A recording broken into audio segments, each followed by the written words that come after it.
Muy bien.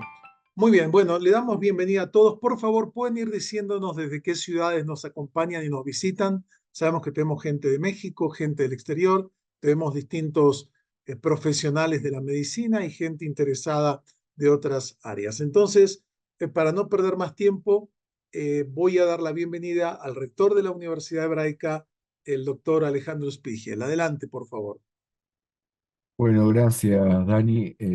Para mí es un gusto enorme abrir este espacio que es un proyecto marco que se llama Ética Judía para Todos, que intenta acercar de alguna manera el brillo de las reflexiones y valores judíos a la práctica cotidiana. Y dentro de ese marco estamos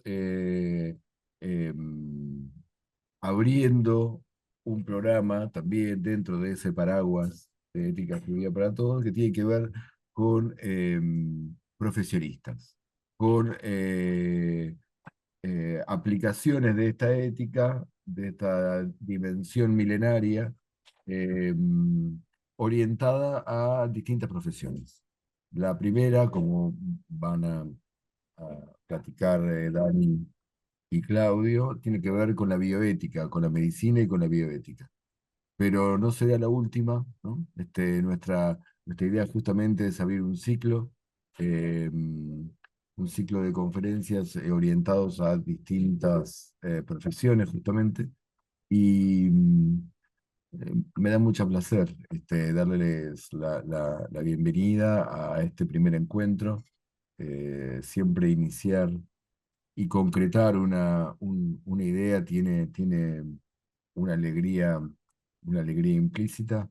Así que espero que disfruten del diálogo entre Dani Feinstein y Claudio Kogan. Estoy seguro que así será. Como decía Dani, pueden escribir las preguntas mientras que ocurre el evento y después se leerán y bueno, serán motivo de continuidad en el diálogo. Así que, bueno, bienvenidos, bienvenidas. Adelante, Dani. Gracias, Alejandro. Bueno, eh, vamos a iniciar hoy este encuentro y creo que no podríamos haber elegido nadie mejor que la persona del rabino doctor Claudio Kogan. El doctor Kogan es director de bioética en el Baptist Health en South Florida, que es una red de hospitales que atienden a diversas poblaciones. Él es médico y rabino con estudios en la Universidad de Buenos Aires, el Hebrew Union College. Ha sido profesor en distintos marcos como la Universidad de Yale, de Texas, en Río Grande, originario de Argentina. Promueve el diálogo interreligioso y la integración de ciencia y espiritualidad a nivel global. Claudio, es un gusto tenerte en este espacio para iniciar el tema. Primero nos gustaría, muy brevemente, si nos puedes comentar algo de ti, cómo conectas en tu vida personal esta conexión entre, por un lado, la medicina y los estudios judaicos, la experiencia rabínica.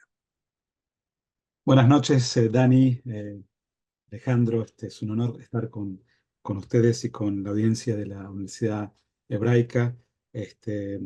Siempre he participado algunas clases de ustedes y es un honor que el mundo latino judío, tenga una entidad virtual que pueda transmitir el conocimiento judaico.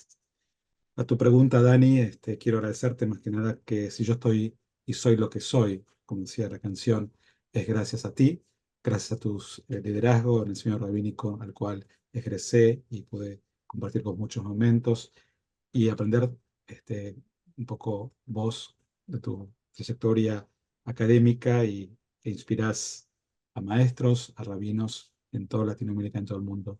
Así que gracias por tu labor y tu trayecto en el mundo universitario judaico. Básicamente, aprendiendo que el día tiene 24 horas y tratando de dividir el día lo mejor posible. Eh, Así estudié en el seminario y todos me preguntan cómo hice para ser médico y rabino, dividiendo y compartimentalizando todos los momentos del día siendo que la vida se acaba y aprovechando cada momento. Entonces, trato de integrar la vida judaica con la vida médica, la ciencia y la religión. Como decía en su momento nuestro querido amigo, el rabino Marshall Mendel, Zichron Libraja, teniendo la Biblia y el diario, juntando los dos brazos, y como él un poco enseñaba de que uno tiene que contactarse con el mundo, con la ciencia, sabiendo qué es lo que nuestra tradición nos enseña. Como dijiste, yo dirijo el sistema baptista, que son unos 12 hospitales desde Boynton Beach hasta Los Cayos. Estoy hablando de unas 100, casi 150 millas. Y digamos, hay alrededor de 30.000 empleados, y yo tengo un equipo que se encarga de cada hospital donde yo dirijo.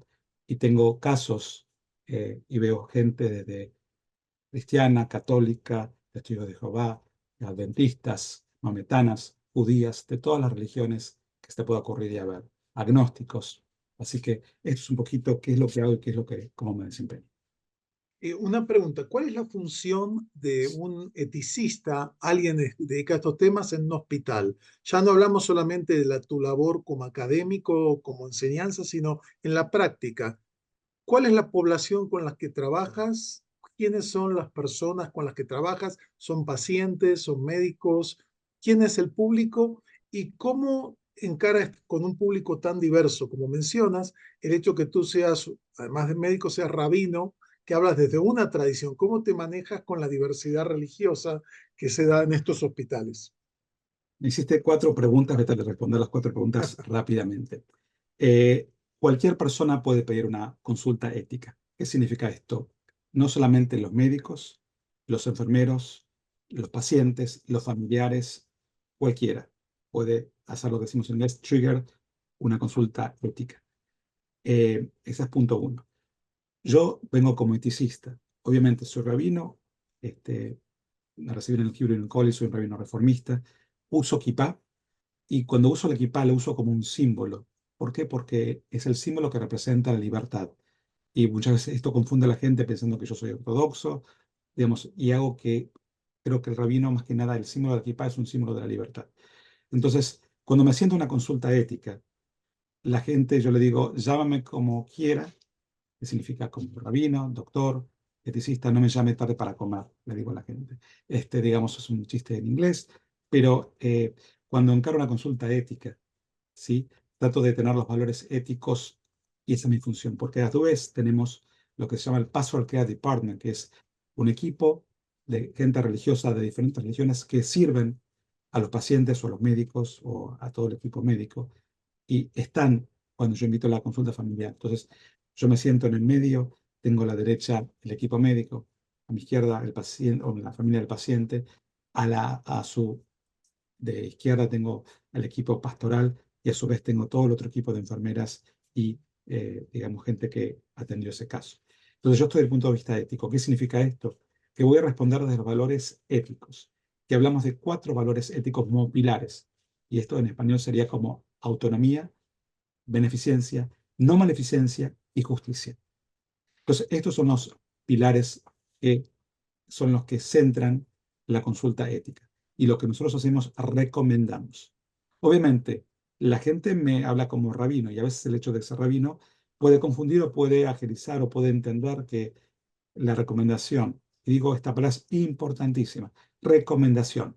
¿Qué significa? Que pueden seguirla o no seguirla, pero hace que la consulta baje un poquito los decibeles. La mayor parte de las consultas es una mala comunicación entre el médico y el paciente. ¿Qué significa esto? Que el médico está acostumbrado a hablar en una jerga usando jargons, desde un punto de vista médico, que parece que es usual, y esto el paciente no lo entiende. Por eso yo, digamos, en mi consulta médica, siempre lo que siempre hacía era, una vez que escribí una receta, le decía al paciente, ¿me puede leer lo que dice la receta? Porque de esta forma quiero que él o ella sean parte de esta relación médico-paciente. Tengo una pregunta, ¿podrías dar ejemplos de situaciones que plantea la gente en este tipo de consultas? Por ejemplo, danos 2 o 3 casos de cuáles son las preguntas que ustedes le plantean y cómo funciona. Bien, paciente de 95 años, que está intubada y, y me tocó, son casos reales, una mujer judía, paciente de 95 años, y era hora de parar el tratamiento y ya no había posibilidad de diálisis y eh, la familiar, la hija, nos tenía que dar el consentimiento de parar, ¿sí? De poder lo que llamamos withdraw, withhold, que es parar o no seguir avanzando. Porque si el paciente o la familia del paciente dice haga todo, tenemos que llegar a un punto donde va a infligir, hacer daño, romper el esternón, haciendo masaje cardíaco, sabiendo que no tenemos el objetivo del que queremos, que es un poco preguntar al paciente qué es lo que quería y si el paciente no puede responder, alguien de la familia tiene que responder. Entonces, esto es uno de los casos. Entonces, nosotros tenemos que mirar si, un poco si tiene sentido seguir. Y muchas nos encontramos, y hablo de gente judía, no judía, que Dios va a hacer milagros. ¿Sí? En hebreo decimos Hashem Ya'asor, que Dios va a ayudar. ¿Sí? ¿Pero qué significa esto? Que Dios va a ayudar si nosotros como médicos hacemos lo posible, pero en momentos donde vemos que no hay posibilidad de tener una vida como que el paciente tenía, ¿sí? Esto no va a suceder. Esta es una de las consultas. Nosotros tenemos que intentar hacer entender a la familia que hay momentos para vivir Zman Lihiot, Zman Lamut. Un tiempo de vivir y un tiempo de morir. Uno. Dos.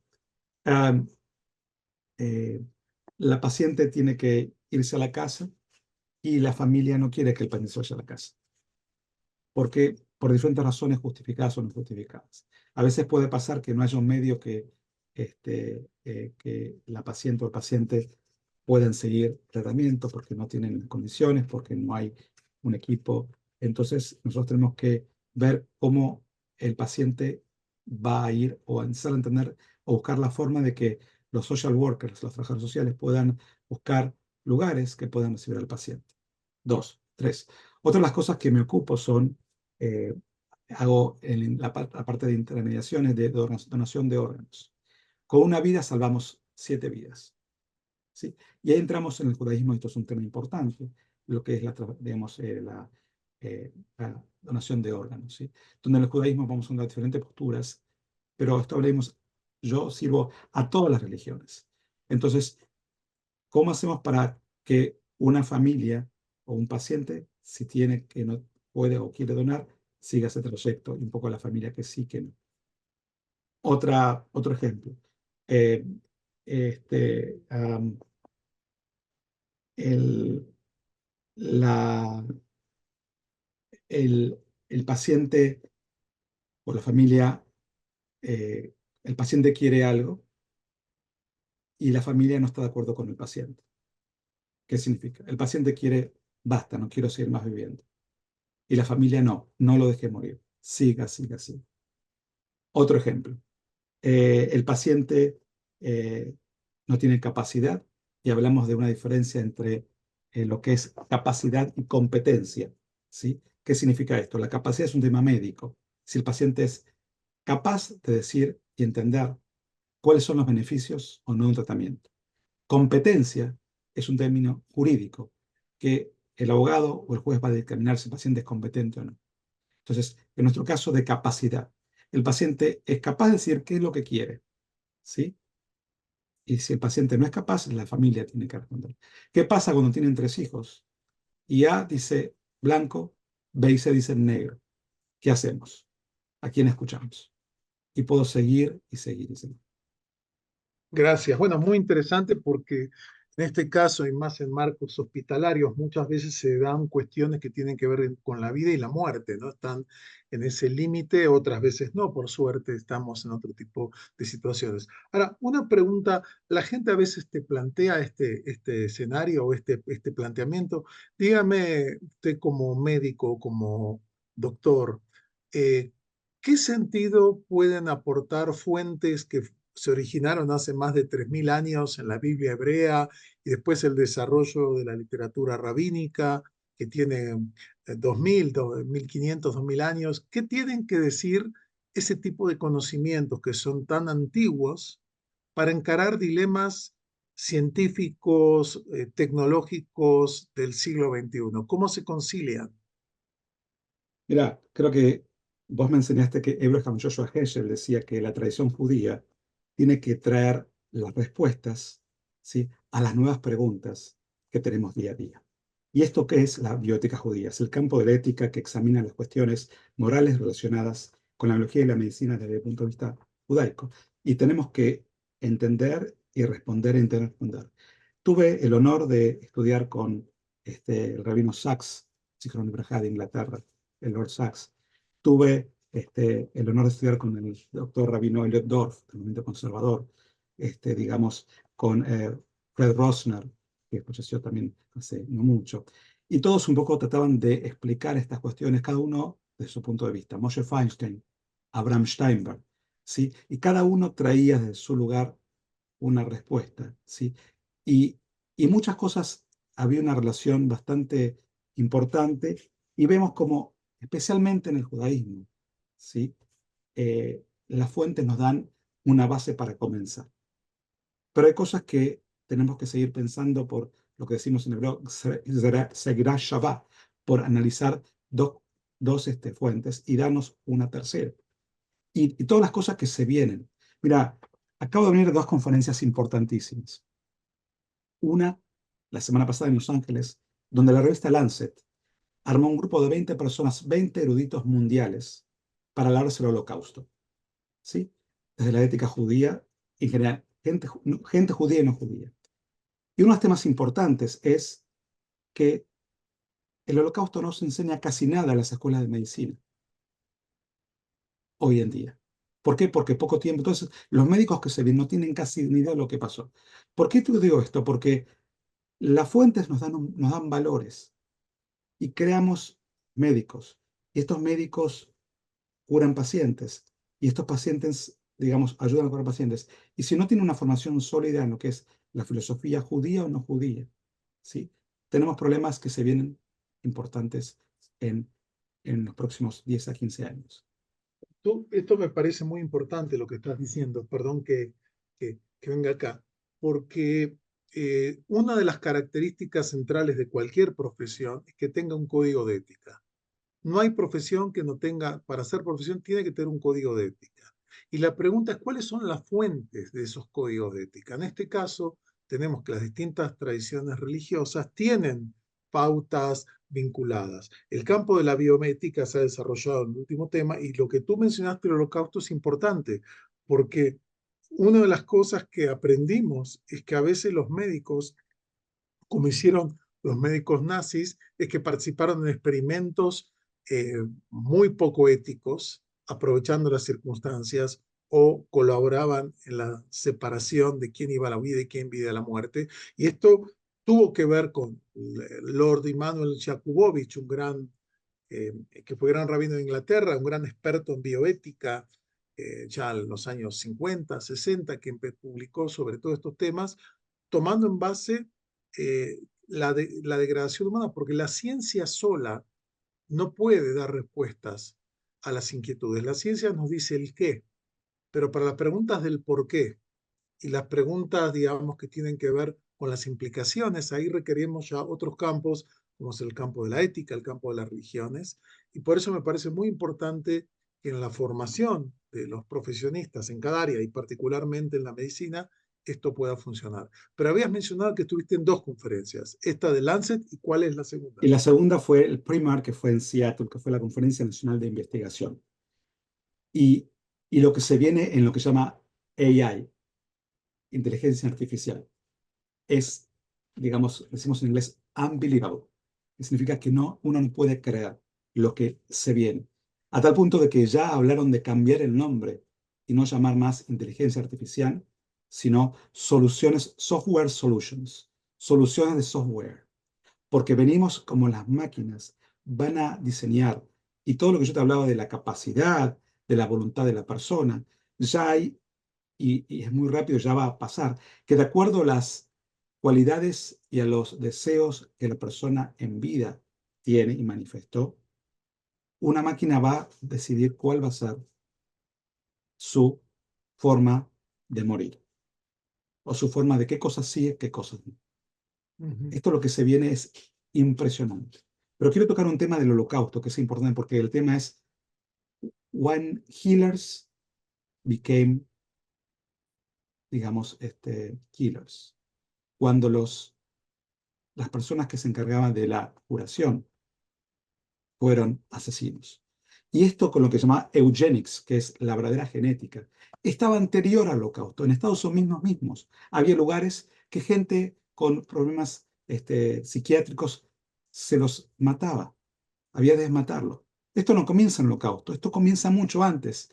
En Estados Unidos con la, digamos, la raza perfecta, ¿sí? La perfección humana. Y esto es lo que tenemos que tener muy, pero muy cuidado. O sea, cómo la mente del hombre puede llegar a situaciones, ¿sí?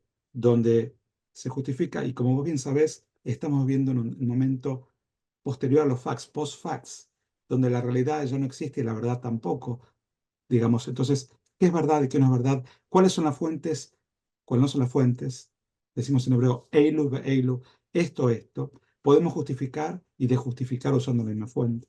Entonces tenemos que tener claro. Entonces, volver un poco a las bases, y esto es lo fascinante, volviendo a tu primera pregunta, trato de combinar lo que aprendí en mis raíces, los valores judaicos, las raíces de la Torá, como por ejemplo Génesis 1:27, Betzelem Elohim, Éxodos 20:13, no matarás, Levíticos 19:16, no irás calumniando a tu pueblo, digamos, y digamos, con el Talmud Sanedrín 73, de donde sabemos que si alguien se va a ahogar, cómo uno debe salvarlo. En Yomá 85b, la prioridad de salvar las vidas, Pikuach Nefesh. En Masejet Nedarim, que es ahora la importancia de evitar los enfermos, Pikur Jolim. ¿Sí? Cómo nuestras fuentes nos van iluminando para decir qué es lo que debemos hacer. Y posteriormente en el Shulchan Aruch, que reafirma Pikur Jolim y Yoredea, o digamos, la definición de cuál es la muerte, las responsabilidades y los ejemplos que vamos aprendiendo. Nos enriquece y me da a mí la fuerza de poder seguir y poder mirar al mundo. Interesantemente, los primeros, que decimos en inglés, bioeticistas, eran seculares y hasta judíos, que digamos que son los popes hoy, que todavía se están jubilando, pero son gente judía que por diferentes razones no siguieron la tradición. Y estamos viendo en un momento donde, desde todos los puntos de vista judío, católico, cristiano, cada día hay más personas religiosas que están entrando a este campo. Mis primeras conferencias eran de 100, 200. Hoy las conferencias de bioética, que yo pertenezco, se llaman la American Society of Bioethics and Humanities, que es la Sociedad Americana de Ética y Humanidades. Las conferencias son no menos de 1.500, 2.000 personas. Están en grande. Vienen sociólogos, abogados, médicos, enfermeros, religiosos, de todo el campo. Digamos, dentistas que van ingresando a este campo de la bioética y cada uno trayendo su experiencia. Quiero explicar algo que tú comentaste muy rápidamente. Hablaste desde la Biblia hasta el Código de Ley Judía del siglo XVI de Shulchan Aruch, es decir, las éticas con base religiosa utilizan los textos sagrados y las tradiciones interpretativas de cada caso. En este caso, si hablamos de judaísmo, empezamos en la Biblia hebrea, que es el fundamento, y después todo el desarrollo de la literatura rabínica hasta nuestros días. Y como tú mencionabas, se plantean una serie de principios. El primero que mencionaste de Génesis, que no lo tradujiste, era que el ser humano fue creado a imagen y semejanza de Dios, es decir, la santidad de la persona humana, el valor de cada ser humano por el hecho de ser humano. Y después fuiste mencionando numerosos, entre ellos un principio muy importante en la tradición judía, que sabemos que también desde el punto de vista social, cultural, tiene un peso importante, que es la visita a los enfermos. Es decir, el acompañar a alguien en momentos de sufrimiento, etcétera, ¿no? Y por otro lado, la gran pregunta que estuviste planteando con base a estos congresos es que el desarrollo tecnológico pareciera ser correr a una velocidad que supera nuestra capacidad de procesarlo. Esto pasó muchas veces en la historia, pero ahora está pasando con una potencia que algunos, como Yuval Harari, por ejemplo, en su última obra Nexus, plantea que es un desafío hasta peligroso, el tema de la inteligencia artificial, etcétera, porque con todos los beneficios que está trayendo, tiene una, digamos, puede superar, digamos, la autonomía humana en la toma de decisiones fundamentales de vida y muerte y otras circunstancias. Entonces, son temas donde se requiere del médico, además de su competencia específica de acuerdo a su especialidad, una capacidad de reflexión ética importante, ¿no? Y en ese sentido, un tema que tienen los rabinos, que no tienen los médicos, es toda una reflexión acerca de los valores, de las fuentes que van, digamos, preparándose en este área, están acostumbrados a interpretar textos, a enfrentar dilemas morales, etcétera. En medicina muchas veces es una materia que puede haber de deontología o algún tipo de elemento, pero con los cambios tecnológicos que están afectando definiciones de vida, de muerte, de fecundación, de muchas otras situaciones, de intentar eliminar la muerte, como es una de las empresas que Google tiene, que apunta a esa línea, ¿no? Una vida.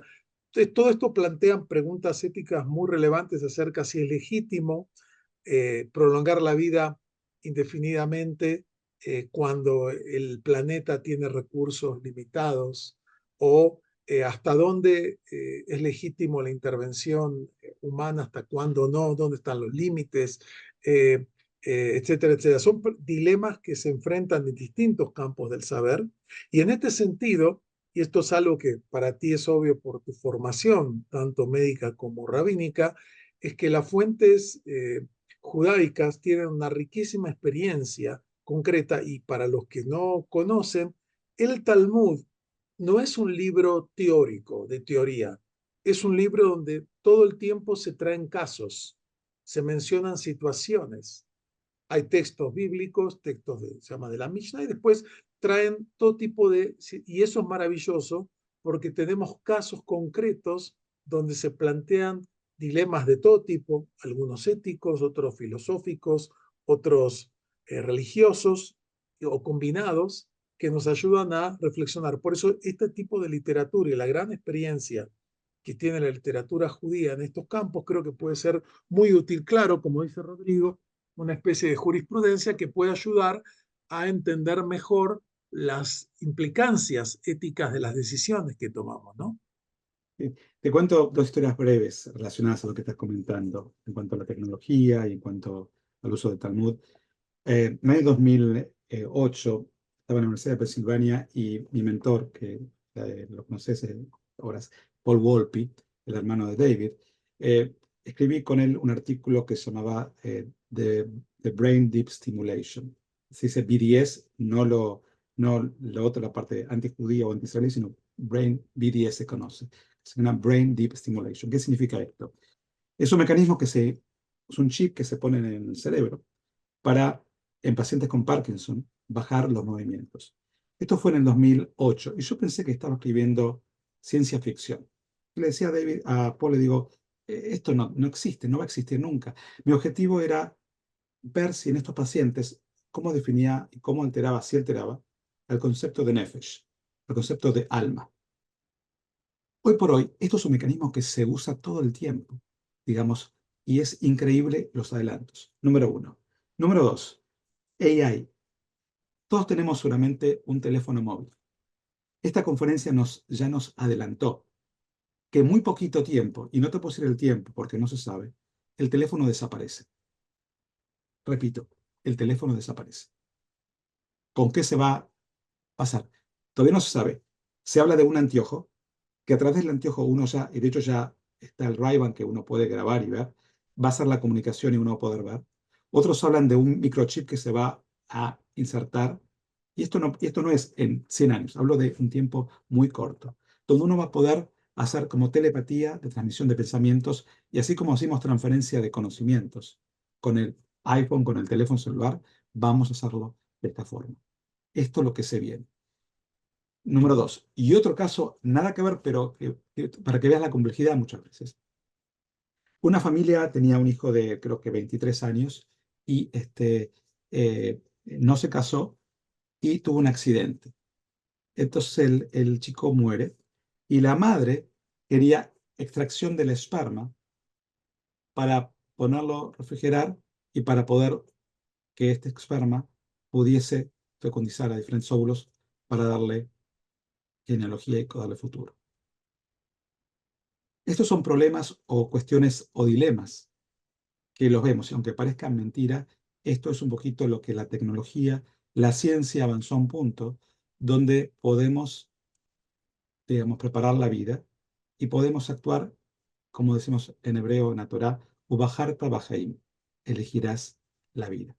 Y estas son las cuestiones desde el judaísmo, del cristianismo, desde todas las religiones donde hoy por hoy la bioética enfrenta, y así como vos lo dijiste, reproducción asistida, genética, fin de la vida, trasplantes, órganos, digamos, y otras tantas cuestiones que vemos día a día. Una pregunta, ¿cuál es la actitud en general del equipo médico profesional frente a este tema de la ética? Porque muchas veces el médico tiene una muy buena formación, digamos, técnica de especialistas en su campo, pero ¿cómo interactúan en este tema? ¿Notas apertura cada vez mayor para poder tratar estos temas también desde perspectivas filosóficas, religiosas? ¿O hay una actitud más de esto no es mi tema, yo no me meto con esto"? Como decimos en hebreo, yesh bayesh, hay y hay. Hay médicos que digamos que dan la bienvenida a las cuestiones éticas, y hay médicos que nos dicen, no, no, resolveme el asunto, sacame a la familia, tengo que resolver, tengo que sacar al paciente, no puedo, digamos, las papas queman, ayúdame para que no haya problemas. Como yo le digo al sistema, nosotros no cobramos por cada paciente, pero hacemos que el sistema hospitalario, como una especie de buffer, no tenga casos que pueden derivar, muchos de ellos, en juicios, porque no te olvides que en Estados Unidos el litigio es bastante importante, ¿sí? Y hablamos de mucha, pero mucha plata. Entonces, esto es un poquito lo que hacemos. Hay médicos que van a recibir y saben que vamos a dar una recomendación, que en definitiva ellos tienen que actuar. Ellos van a tener que usar su conocimiento, su experiencia y sus criterios para resolver. Una de las cuestiones que estamos actuando en este momento, y esto va a llevar mucho tiempo, es hacer una póliza que hable sobre lo que es, en inglés decimos non-beneficial treatment or futility. ¿Qué significa esto? Que en pacientes que sabemos que continuar no sirve, vamos a tener que poner un freno donde el médico va a decir, hasta acá llegué, no puedo hacer más. Y muchos piensan, y es un tema religioso también, porque muchos judíos y no judíos, Dios dio la vida, Dios tiene que sacar la vida. Pero tenemos que recordar que los médicos, usando la parte tecnológica que cuando sirve es buena, ¿sí? Estamos alargando algo que sabemos que no hay vida. Entonces tenemos que recordar a las familias que el tiempo de vivir es un tiempo de morir. Acá alguien, Fred Weiser, pregunta, en relación a la religión judía, ¿existen posturas desde ultraortodoxas, conservadoras, reformistas, con distintas respuestas de la ley judía? Cuando alguien pide, por ejemplo, desconectar un respirador por muerte cerebral, ¿cuál es la actitud de sus respuestas? Dado que podría haber, según esta pregunta, diversidad de respuestas de acuerdo a la línea religiosa a la que uno pertenezca, y lo mismo se podría decir con familias cristianas o evangélicas o testigos de Jehová que tienen otro tipo de actitudes. Y también hay que agregar eso de acuerdo a los estados que uno vive. ¿Por qué? Porque en New Jersey, digamos, en la tradición judía existe lo que es muerte cerebral y muerte cardiopulmonar, ¿sí? Digamos, depende. Cada paciente es complejo y depende. No podemos dar una respuesta general porque veamos, encontramos, y me tocó encontrar con gente ultra ortodoxa judía, donde tuvo que un poco hacerle entender que yo siempre digo que ya desconectarse es tarde, tenemos que hacer lo posible para no conectar, cuando sabemos que el conectar no va a ser más que prolongar algo que ya no es vida. Por eso es importante hacer entender a la familia que nos refiera cuál fue la voluntad del paciente, qué es lo que el paciente quería y cómo él creía o cómo consideraba que había que es la vida para esa persona, y cuáles son las actitudes y las cosas que el paciente quería que sean su vida. Entonces, la respuesta es una respuesta a una pregunta que tenemos a diario. No hay una respuesta única. Tenemos que considerar lo que quería el paciente y de acuerdo a cómo él vivía, y a veces tengo que imitar a otros rabinos para que pueda entender. Y yo siempre trato de hacer que siempre haya un interlocutor religioso con el que pueda hablar y pueda, si la familia tiene un pastor, rabino, cura, pueda un poco hacerle entender estos conceptos también. Excelente. Bueno, acá hay una pregunta que hace Amir García Viliapandos, que es esta idea de la santidad de la persona. Dice que los jesuitas le dieron base a una tradición derecho humanística en el contexto del Renacimiento. ¿Cómo convive la idea de la santidad, imagen y semejanza a Dios con la idea de pecado original? Esta es una pregunta más, no tanto de bioética, sino más de, digamos, de las interpretaciones bíblicas, porque en el mundo judío no existe el concepto de pecado original. Entonces, digamos, sí es central en la teología cristiana, pero no en la teología judía. Entonces, acá vemos cómo, por un lado, hay elementos comunes que tanto el mundo judío como el mundo cristiano creen en la santidad de la persona, pero en el caso judío, en ese sentido, no hay un problema ahí conectado con la idea del pecado original.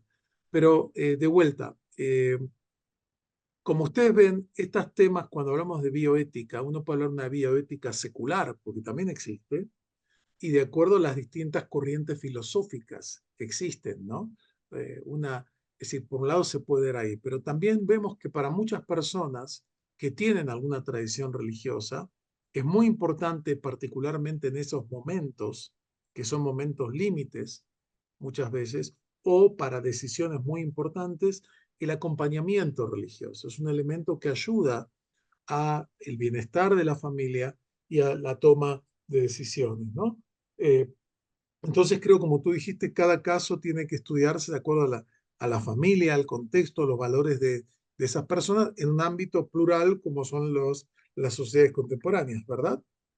Y te quiero decir, para ser bastante específico, cuando recibimos una consulta de ética, yo mando a mis coordinadores. Tengo 4 coordinadores, cada uno tiene 2 hospitales, 3 hospitales, y ellos van a hacer lo que es, en inglés le decimos gathering the facts, que significa que tienen que tomar una especie de paneo, un diagnóstico ético de la situación, sin saber, sin estar influenciados por el equipo médico, siendo bien objetivo y un poco entender cuál es el principio ético que está, digamos, challenge, que está, digamos, en disputa. Yo no vengo de un punto de vista religioso, ni tampoco de un punto de vista médico, pero en lo personal, los conocimientos médicos, éticos y religiosos se juntan. Pero mi recomendación es ética, usando estos principios que te dije, como bien decías, las teorías kantianas, de ontología y demás, para poder un poquito entender de qué estamos hablando y cuáles son los valores sí que están en challenge, que están en disputa. Y de ese lugar tratamos de encontrarnos con la familia, entender al paciente. Traemos después lo que es un SWAT team, que es un grupo que el chair de cada hospital de ética va a estar parte y va a empezar a entender lo que está pasando. Y si no se puede resolver y no podemos hacer una recomendación objetiva del conflicto, ahí invitamos a lo que se llama el family meeting, con toda la familia. Y ahí es un poco más complejo, ¿sí? Esto siempre yo digo que los abogados no están presentes, porque tratamos de separar la parte legal, ¿sí? Y si me trae un abogado, yo paro la consulta, paro el meeting y digo, no puedo recibir un abogado si no traigo un abogado. Y digamos, hago que esto es la idea de un poco de lo que es la mediación, si se quiere, porque también es un poco lo que hacemos, mediar entre ambas partes. A pesar de que somos pagos por el hospital, tenemos que mantener la objetividad de cada caso. Y a partir de eso, esto termina con una final recomendación, ¿sí? Y como te dije, y como lo dijiste, cada día, cada cuestión es diferente y si el paciente, eh, eh, digamos, lo requiere, tenemos que darle el tiempo a cada consulta y a veces son largas, ¿sí?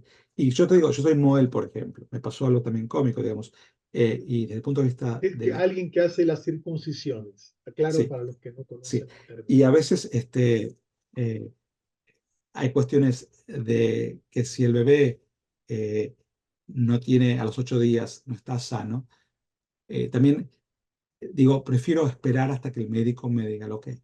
Entonces, y estas son cosas que desde la vida, desde el comienzo de la vida, vemos cuestiones éticas, religiosas y médicas también.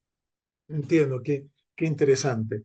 Ahora, hay una pregunta acá que tenemos, Sharon Domínguez plantea, ¿cómo se concibe en la ética judía el tema de análisis preimplante en el contexto de inseminación artificial? Porque creo que acá hay una diferencia en parte entre el mundo católico y el mundo judío. Bueno, esto es uno de los temas que el mundo judío en general, como sabemos, compartimos. ¿Qué significa? Que, digamos, hasta los 40 días decimos que es solamente agua, ¿sí? Y si quiero ser más extenso y a grandes rasgos, obviamente, la vida comienza cuando el bebé todo sale del cuerpo de la madre. Hago todo para responder esa pregunta. Hasta antes, Maimónides traía el concepto de rodef, que era un poco de persecución del bebé a la madre, y la madre tomaba, digamos, siempre la vida de la madre, digamos, lo que tenemos que considerar y salvar la vida de la madre. Entonces, todo lo que hacemos, como los preimplantes, digamos, no habría problema en el judaísmo como en otras religiones, tendencias, digamos, políticas, filosóficas.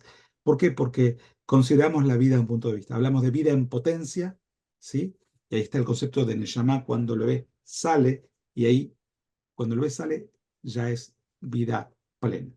Entonces, la respuesta a esta pregunta es un poquito que si podemos crear, y de hecho se vio en el mundo ortodoxo, ¿sí? Por el concepto de caret, digamos un poco de que no haya nadie que sea infértil, y digamos, y ahora estamos en Bereshit, en Génesis, y vemos como los patriarcas, esto es interesantísimo, todos los patriarcas, Abraham, Isaac y Jacob, presentan casos de esterilidad e infertilidad, y el concepto de la Biblia, cómo esto se maneja y cómo llegamos al día de hoy, donde podemos responder. Y sabemos que de 10 al 15% en el judaísmo tenemos casos, y creo un poquito más, de infertilidad, y en Estados Unidos, porque la edad del college cada vez se extiende. Las mujeres van al college y se van casando promedio 35, 40 años. Esto se eleva, ¿sí?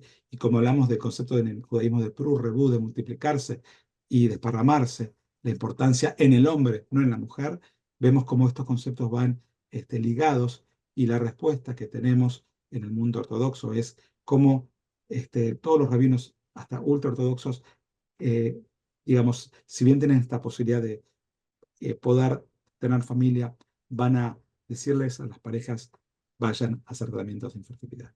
Hay un concepto interesante que es el tema de la keuná, ¿sí? Cómo los kohanim, cuando presentan estos problemas, tienen. Y esto es una de las challenges que encontramos hoy por hoy en el mundo jurídico. Ok, bueno, esto es muy interesante lo que estás compartiendo acerca de este tema, porque, digamos, en el mundo judío, digamos, ya eso está en la literatura rabínica, no es algo moderno. En caso de riesgo de la madre, el judaísmo permite el aborto terapéutico. Eso todas las corrientes judías estaban desde, no ahora, no es algo de la jurisprudencia judía que tiene que ver con la interpretación del texto de Éxodo, donde se habla del tema, ¿no? Originariamente. Pero por eso, a todos los que están con nosotros, lo que estamos haciendo hoy, con el privilegio de tener acá al doctor Kogan, es abrir el tema, no es cerrarlo, porque la idea es que a partir de acá podamos generar algún tipo de curso sobre estos temas que no sea un encuentro de una hora, sino que pueda ser una serie de encuentros donde se puedan ver las fuentes, los textos, para enriquecer este tema y ganar distintas perspectivas. Acá Nelly Glad plantea cómo resuelve la bioética y el acompañamiento religioso el tema de un embarazo donde la criatura viene con complicaciones genéticas o alguna otra dificultad. Bueno, como decía antes y como bien dijiste vos, cada tema que estamos hablando es inmerso y trae un montón de cosas para pensar. Esta pregunta es nuevamente, hasta que el bebé sale del vientre materno, es considerado vida en potencia. Nuevamente, no se considera vida, vida en potencia, tiene otro estatus judaico, por así decirlo. Entonces, la madre tiene, digamos, la prevalencia. En muchos casos se aborta cuando sabemos que el bebé va a tener problemas, ¿sí? Y digamos, a veces se puede diagnosticar con anticipación. Y esto va a ser un conflicto que va a pasar lamentablemente. Y pongo lamentablemente porque hoy recibí un artículo desde Texas, donde muchos médicos ginecólogos, sobre todo obstetras, van a irse de estados que no puedan ejercer la medicina para salvar a la madre, o van a tener los pacientes que irse a otros países o a otros estados. Esto es algo que se viene en potencia lamentablemente. ¿Sí?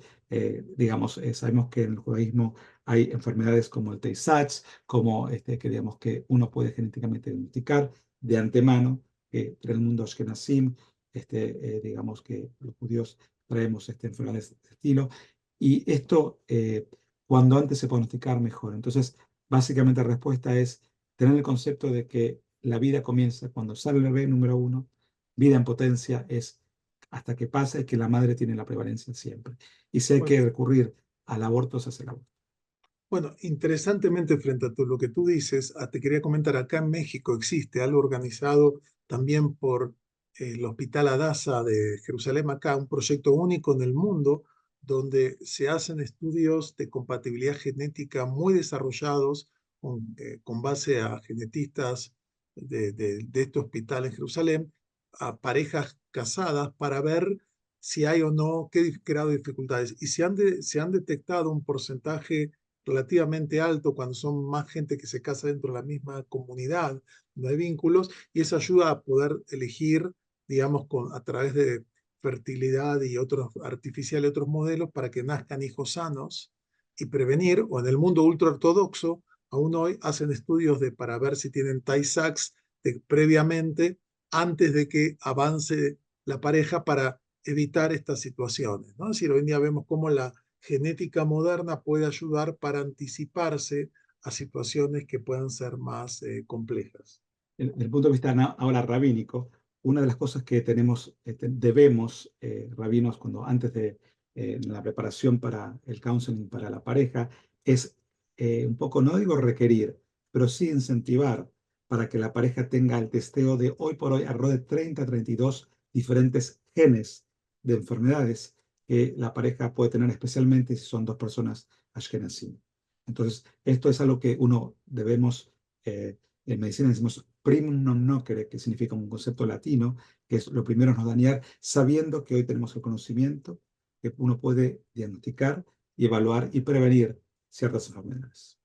Gracias, Claudio. ¿Hay alguien más que tenga alguna pregunta? Pueden ir escribiéndola en nuestro chat para poder escuchar y participar de este diálogo, de esta conversación tan interesante, por lo menos para mí, con respecto a este tema. Algunos de los temas que se plantearon así rápidamente, lo interesante es poder analizar las fuentes y ver desde la interpretación del libro de Éxodo, en una situación donde dos hombres se pelean y uno golpea a una mujer, y qué pasa, hasta cómo fue interpretado por toda la tradición rabínica y las discusiones, y después los bioeticistas contemporáneos que tú mencionaste, a Rosner, a Dorff y a otros tan importantes que han tratado temas específicos con respecto a esto. Pero lo interesante es que este es un diálogo, creo, interesante entre científicos y gente de fe, rabinos y médicos, gente que opera en el marco más filosófico y gente que opera en el marco también más operativo, ¿no? Y por eso creo que lo rico es que no es solamente una cuestión, digamos, de teoría, que es muy interesante de por sí, sino que tiene que ver, como en tu caso en particular, como responsable de analizar múltiples cuestiones día a día en un hospital. Acá plantea Mir García si prevenir en términos biológicos no conlleva un riesgo de exceso o discriminación con base en ideologías. Mira, aprendimos hace poquito que en el Génesis el hombre fue creado con el Yetzer Hara y Yetzer Tov, con el instinto del bien y el instinto del mal. Tenemos la capacidad de hacer el bien y el mal. Digamos, la respuesta es siempre. Eso uno puede pasar, digamos, pero apelamos a que, digamos, que la conciencia humana nos incline a hacer el bien y ese riesgo sea menor. Siempre tenemos la capacidad de una u otra. Recuerdo el Midrash en donde eh, el faraón quería saber si Moisés lo iba a, digamos, a tomar su lugar. Entonces, ¿qué hace? Él pone una fuente de oro y una fuente de carbón. Entonces él decía, si Moisés va a tocar el oro, me va a querer, digamos, tomar el mandato. Si va a tocar el carbón, digamos, sé que va a estar tranquilo. Entonces, según lo que estudié, Moisés va y se impresiona con el oro, va a tocar el oro y una mano divina lo mueve a tocar el carbón, toca el carbón, se pone en la mano en la lengua y así queda tartamudo. Entonces, si Moisés, si Moshe Rabbeinu, como decimos, tenemos la historia que era un hombre que tenía esa forma de pensar en cuanto a ver y poder elegir y a veces un poco vislumbrarse por algo. Todos tenemos esa parte de nosotros que nos va a hacer ir a un lado o ir al otro. Y está en la capacidad nuestra de poder elegir, como decíamos antes, Ubajar Tabajaim, eligiendo la vida. Acá pregunta Daniela Zarro, pero si se practica el aborto por una malformación y luego la ciencia encuentra una cura, ¿parece mal? Ejemplo todo de la célula madre. Ya se mató un ser, plantea. Sí, nuevamente, pusiste la palabra sí, que en hebreo decimos im, que es Aleph Mem, im condicional. Muchas cosas pueden pasar, ¿sí? Y también yo también lo que hago mensualmente son casos retroactivos que vemos qué hubiera pasado si. Digamos, hay muchas cosas que pueden pasar. Es probablemente que haya métodos que diagnostiquen cosas que hoy no tenemos. Entonces, hoy tenemos que hablar con qué elementos contamos y cómo podemos responder esa pregunta. ¿Sí? Este, Correcto. Bueno, miren, estamos terminando y hay muchas preguntas y otras más que esto no va a ser el último de los encuentros, como decía el doctor Spiegel, estamos abriendo un campo que tiene que ver con la ética de las profesiones. Es decir, tenemos que eh, plantear dilemas ante poder tener algunas orientaciones ante tantos cambios tecnológicos que ya están viniendo, que ya existen, ¿no? Que son hipotéticos, ya están aquí. Y tenemos que Eh, tener criterios que nos ayuden a orientar. Fíjense un dato muy fuerte. En el año 1900, en los Estados Unidos, la expectativa de vida de una persona era entre 40 y 45 años máximo, era el promedio. En el año ya, en la actualidad, se duplicó prácticamente casi esa cifra. Estamos casi al doble. Y esto se logró en parte por salud pública, mejores condiciones higiénicas y todo el desarrollo médico, antibióticos, intervenciones quirúrgicas que antes no podían, nuevas tecnologías que permiten ese avance. La pregunta acá, como todo, es, el avance tecnológico es innegable. La pregunta es si eso implica mayor sabiduría o mayor sensibilidad ética, ¿no? Y esos son dilemas que no son tan simples, porque el avance tecnológico, y este es el temor de muchos especialistas en la actualidad, va mucho más rápido que nuestra capacidad de reflexionar y adaptarnos a estos nuevos contextos, ¿no? Y por supuesto, como dice Fred Weiss, cada eticista tiene que sus propios valores, influencias, sus pensamientos religiosos. Una persona por ahí no creyente tendrá una postura distinta que una persona creyente, pero como decía el doctor Kogan, hay principios que ellos analizan a priori que son principios más objetivos, genéricos, y a partir de ahí se aplican en los casos particulares, ¿verdad? correcto. si me permiten una reflexión eh, cerca del final. Eh, yo todo el tiempo pensaba, digamos, a mí uno de los temas que me he ocupado académicamente de la ética en la educación, ¿no? Y respecto a las tecnologías. Eh, el, el, el planteo es, digamos, la otra cara de la moneda. Si no hubiera esta reflexión ética, acertada, no acertada, discutible y demás, no hubiera esta pausa, digamos. Es la racionalidad instrumental, la cadena de medios afines, cualquier fin justifica los medios, el dinero puede todo, digamos. Lo que estamos planteando en creo, en este interesantísimo diálogo, es la pausa para pensar, es es la pausa que justamente la tecnología no nos impulsan a la pausa, es justamente la pausa que, digamos, permanentemente cuando algo no anda rápido empezamos a ponernos ansiosos y acá de lo que se trata es bueno, pensar, ¿no? O sea, esta cuestión tan humana y que acá el doctor Kogan mencionó varias veces la IA, inteligencia artificial, ¿no? O sea, esta cuestión de qué nos diferenciará de aquel dispositivo supuestamente más eficiente, ¿no? Y yo creo que la ética es una de las cuestiones diferenciadas, la perspectiva ética, esta pausa, este tomar distancia y proponer, digamos, hipótesis o soluciones, pero me parece que en tiempos de grandes velocidades, esta pausa, esta reflexión ética, es el contrapunto, ¿no? Es lo contra, es la otra cara de la moneda de esta situación de velocidad, de que si uno tiene, puede, etcétera, parecía interesante revalorizar la ética desde la pausa, ¿no? Desde la lentitud. Exacto. Mire, hay muchas preguntas que se han planteado a último momento que tienen que ver con temas como el acceso a un servicio médico de calidad es un lujo, donde se lucra con los pacientes, otros plantean temas del pensamiento religioso y mencionan a Anne Burke y a Thomas Paine, Thomas Jefferson. Sin duda que hay discusiones fascinantes y como decía acá el doctor Spiegel, el punto de fondo acá es que no podemos caer en un utilitarismo radical que se olvide de otros elementos centrales. Y hablando de la pausa, un elemento clave en la concepción judaica del mundo es el Shabbat, que es un día de pausa. Es un día no para actuar, sino para reflexionar sobre lo actuado y lo que haremos. Porque el ser humano no puede caer en una postura digamos, de un autómata.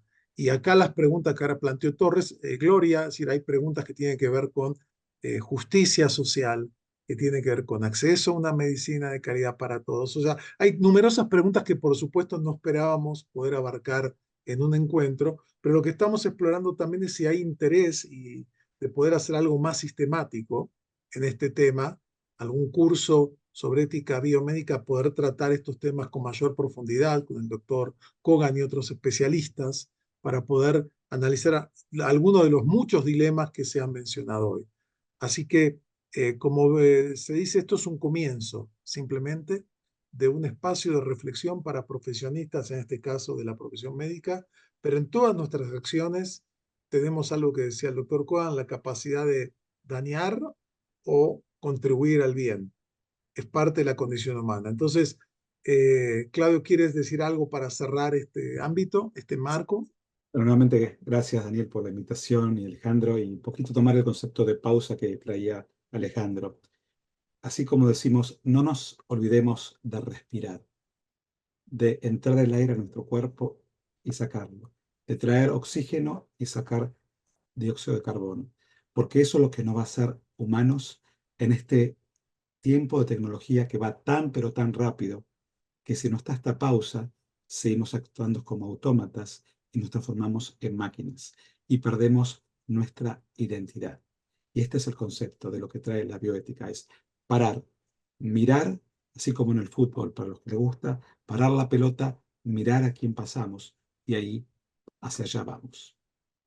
Bueno, muchísimas gracias, doctor Rabino Claudio Kogan, por compartir parte de tu experiencia eh, hospitalaria, médica, personal en estos temas. Muchas gracias a cada uno de ustedes por su presencia. Tenemos gente de Argentina, de Uruguay, de Costa Rica, de distintos lugares de la República Mexicana que nos acompañan, de la Ciudad de México, de distintos, de Toluca, de Puebla, de numerosas zonas de nuestro país. Así que es un gusto que nos hayan acompañados. En la Universidad Hebraica es un espacio abierto de diálogo y de distintos programas que tenemos, tanto de estudio de las fuentes judías como ahora un nuevo área que estamos abriendo, que es este área el área de la ética aplicada en distintas áreas del quehacer humano. Si tienen interés en conocer más acerca de los programas, pueden explorar las redes sociales de la universidad, tanto la página web como en distintos dispositivos y redes para saber cuáles son los programas que tenemos. Tenemos un programa de maestría en estudios judaicos donde tenemos, gracias a Dios, numerosos médicos que lo han cursado, no porque quieran cambiar de profesión, sino porque quieren tener un conocimiento más profundo de todos estos temas y los supuestos acerca, por ejemplo, de la ética judía. Así que gracias a todos de todos los lugares de la República y del exterior y esperamos encontrarnos próximamente en otro encuentro. Muchas gracias y buenas noches a todos. Muchas gracias.